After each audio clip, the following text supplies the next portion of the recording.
Es un gusto saludarlos. Soy Paula Jiménez Correa y les doy la bienvenida a Así es Asia, el magazine de France 24 que acerca la realidad de este continente a América Latina. Y a partir de hoy los estaré acompañando cada 2 semanas para mostrarles el día a día de su población. Estos son nuestros titulares. En medio de una gran polémica, Japón despidió al ex primer ministro Shinzo Abe en un funeral de Estado cuestionado por los más de 11,5 millones de dólares que costó. A la ceremonia asistieron más de 4.000 personas. Devastación y graves daños a la estructura son el saldo que deja el paso del tifón Noru por Filipinas, en donde más de 10 personas perdieron la vida. Vietnam y Tailandia también sufrieron los embates del fenómeno natural más potente registrado en los últimos años. Veto a los conciertos en Hong Kong. A medida que la vida nocturna regresa después de las restricciones por el COVID-19, algunos músicos se sienten relegados e incluso discriminados debido a que se mantiene la prohibición de presentaciones en vivo en bares y restaurantes. Iniciamos este recorrido por el continente asiático en Japón, que celebró el funeral de Estado del ex primer ministro Shinzo Abe, asesinado el pasado 8 de julio a manos de un hombre que le disparó en un mitin político. El evento, al que asistieron más de 4.000 personas, no estuvo exento de la polémica por su elevado costo, en plena crisis económica, los altos niveles de inflación que se registran en el país. Con flores, oraciones y un saludo de 19 salvas, Japón honró al ex primer ministro asesinado, Shinzo Abe, en el primer funeral de Estado de un ex primer ministro en 55 años. Una ceremonia que se ha vuelto tan controvertida como lo fue él en vida.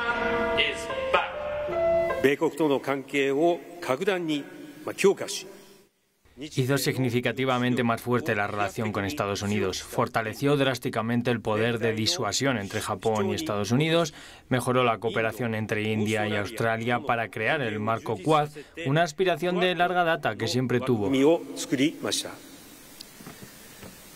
Su diplomacia de múltiples niveles ha creado buenas relaciones con todas las regiones del mundo. Delegaciones de más de 200 países, varios líderes mundiales, representantes de organismos internacionales, entre otros invitados, estuvieron entre los más de 4.000 asistentes a la ceremonia del primer ministro con más años en funciones en la historia de Japón. Los ciudadanos también tuvieron la oportunidad de despedir al ex primer ministro, cuyo mandato duró casi 10 años. Es realmente frustrante que lo asesinaran y nos dejara. Esperaba que pudiera servir como nuestro primer ministro por tercera vez, así que vine a ofrecerle flores y expresarle mis condolencias. Pero en otras áreas de Tokio, la capital japonesa, miles de personas manifestaban su malestar contra los 11,5 millones de dólares que costó el funeral de Estado para Shinzo Abe, dinero pagado por los contribuyentes. Varias encuestas indicaban que el 60% de los japoneses se oponían a la ceremonia y que el 75% opinaba que el gobierno estaba gastando demasiado en el funeral. El ex primer ministro Shinzo Abe cometió actos delictivos y abusó de su poder político. Celebrar un funeral de Estado para una persona así es un error escandaloso. El asesinato de Abe en un mitin de campaña el pasado 8 de julio desencadenó una avalancha de revelaciones sobre los vínculos entre los legisladores del gobernante Partido Liberal Democrático que Abe una vez dirigió y la Iglesia de la Unificación, que los críticos llaman una secta, hecho que ha provocado una reacción violenta contra el actual primer ministro Fumio Kishida. Durante su visita a Japón, la vicepresidenta de Estados Unidos, Kamala Harris, reiteró el apoyo a Taiwán en su autodefensa hacia China. Harris condenó las acciones inquietantes de China y habló de provocaciones en el estrecho de Taiwán. Las palabras y el viaje de Harris a Asia se producen días después de que el presidente de Estados Unidos, Joe Biden, reiterara su compromiso de defender a Taiwán en caso de una invasión china. Recordemos que la tensión entre Beijing y Washington incrementó en agosto tras la visita de la presidenta de la Cámara de Representantes de Estados Unidos, Nancy Pelosi, a Taiwán, territorio que China considera como suyo. The United States believes Estados Unidos cree que la paz y la estabilidad en el estrecho de Taiwán es una característica esencial de un Indo-Pacífico libre y abierto.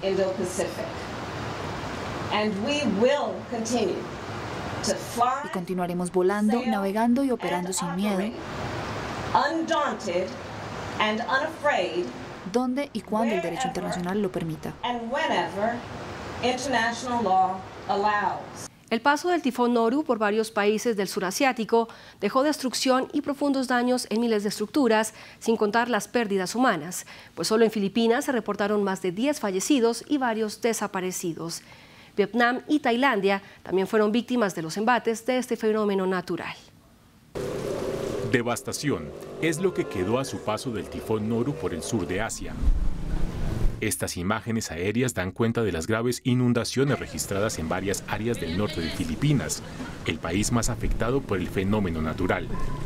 El Consejo de Emergencias Nacional reportó fallecidos en las provincias de Rizal, Zambales, Quezón y Bulacan, todas ellas en la isla de Luzón, donde Noru tocó tierra como supertifón con vientos sostenidos de hasta 250 kilómetros por hora, según datos del Servicio Meteorológico Filipino. Esta es la peor inundación que ha ocurrido aquí en San Miguel. Mi casa en Fort Maligaya tiene 2 niveles y el agua llegó hasta el segundo piso. Incluso nuestro mercado local quedó completamente sumergido. Entre los fallecidos por el tifón, además de civiles, se encuentran miembros de los diversos equipos de rescate, cuyos cuerpos fueron arrasados por las aguas mientras trataban de evacuar a cientos de personas de un barrio en la población de San Miguel de Bulacan, donde un río se desbordó. Se estima que cerca de 700.000 personas fueron afectadas por Noru. Varias de ellas siguen en los albergues establecidos por las autoridades sin saber hasta cuándo podrán regresar a sus hogares. Las pérdidas en infraestructura se estima en unos $400.000, mientras que el 75% de los cultivos de arroz en la isla de Luzón se podrían ver afectados. Vietnam y Tailandia también sufrieron los embates del tifón Noru.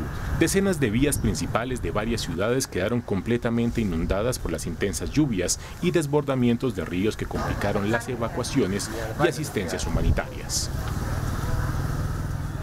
Vamos a China porque por primera vez en 30 años dejará de ser el motor de crecimiento en Asia.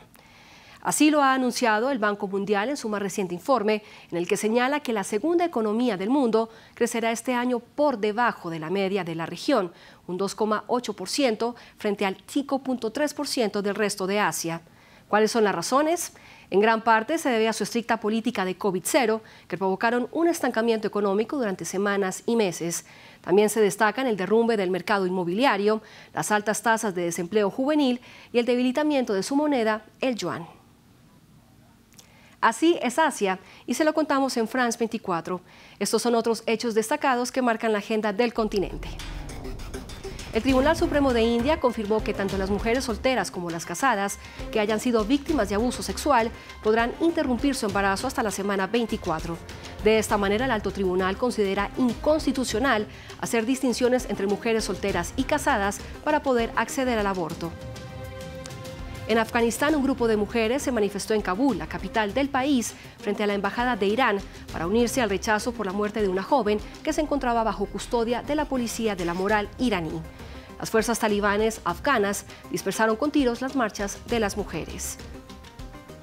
En China, un grupo de arqueólogos descubrió en la provincia central de Hubei un cráneo fosilizado de más de 1 millón de años, perteneciente a la especie Homo erectus, y según los expertos, es uno de los más completos e intactos de su tipo jamás encontrados en Eurasia. El cráneo fue desenterrado cerca de la ciudad de Xi'an, donde 2 fósiles de cráneo de Homo erectus habían sido excavados previamente en 1989 y 1990. La pandemia del coronavirus asestó un duro golpe a la escena de la música en vivo en todo el mundo, pero en la mayoría de los lugares ahora es posible salir a ver un concierto, pero este no es el caso en Hong Kong, donde se mantiene la prohibición de la música en vivo en bares y restaurantes. A medida que se reanudaron los negocios en otros sectores de la ciudad, los músicos y los fanáticos de la música se quedaron al margen.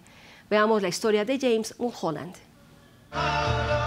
No hay nada como una salida nocturna para escuchar música en vivo, pero en Hong Kong lo mejor que se podrá tener es la transmisión en vivo.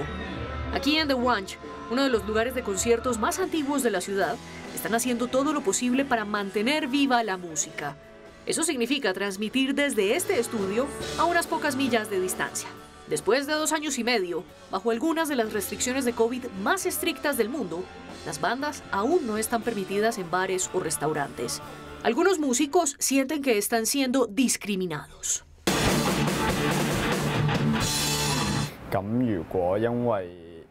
Estas medidas pandémicas han cerrado injustamente nuestros espacios, pero al mismo tiempo los trenes, el transporte público, las escuelas y los restaurantes siempre están llenos de gente. ¿Por qué los bares son el único lugar objetivo? Tienes salas de karaoke donde todavía puedes cantar en el mismo micrófono y propagar el virus. Y luego tienes lugares de hot pot, tienes restaurantes donde la gente cena sin mascarillas y aún en un lugar como un bar o un club no puedes tener música en vivo. Realmente no tiene ningún sentido.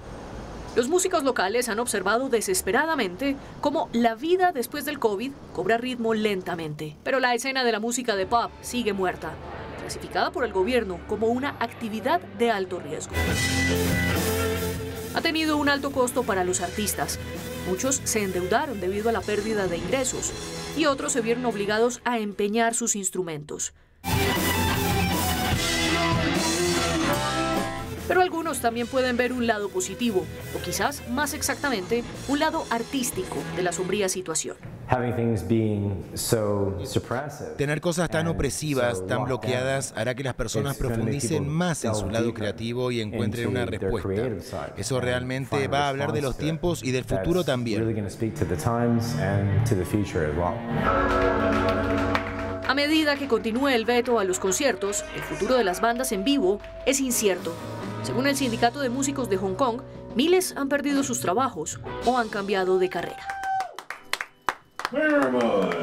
Y para cerrar, les dejo algunos datos. Asia es el continente más extenso y poblado de todo el mundo. Veamos estas cifras. Posee aproximadamente 45 millones de kilómetros cuadrados de área terrestre y cuenta con más de 4.500 millones de habitantes. Llegamos al final de esta edición de Así es Asia. Muchas gracias por acompañarnos y los invito a enviar sus comentarios a las redes sociales que aparecen en sus pantallas y a seguir con toda la información en nuestra página web france24.com. Continúen con toda nuestra programación.